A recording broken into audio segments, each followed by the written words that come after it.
তো রাখেন নাই। আচ্ছা, ওই যে আপনার ড্যামের ইউএরি থেকে নাও, রাবার ড্যাম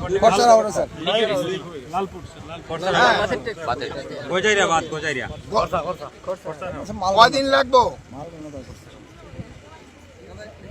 শোনেন, নালে কিন্তু আপনারই কিন্তু রিপেয়ার করে দিব, বুঝতে পারছেন? আপনারই কিন্তু রিপেয়ার করে দিব।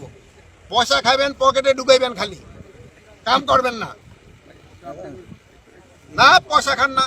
আপনি আপনার নাম আর নাম্বার সব দেন। ওইটা রাবার ড্যাম আপনি 7 দিনের ভিতরে শেষ করবেন।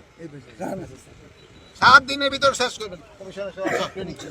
দেখেন 7 দিনের ভিতরে। আর আপনি আসেন নাই কেন এদিকে? আপনি আছেন কোন জায়গায়? এখানে আসেন, এখানে কোথায়? গোবিন্দপুর আসবে। এটা কোন জায়গায়? গোবিন্দপুর স্যার। আশেপাশে। আমাকে তো ধীরে রাস্তা বললে হবে স্যার, ধীরে রাস্তা বললে হবে স্যার। গোবিন্দপুর স্কুল মাঠ কোন জায়গায়? এই স্যার, ধীরে রাস্তা বললে হবে। কত দূর? এই যে এক্সেল সাহেব, এই যে গোবিন্দপুর প্রাইমারি স্কুলের সামনে ঢাকার হাওর তাড়াতাড়ি আসেন। জি, ধীরে রাস্তায়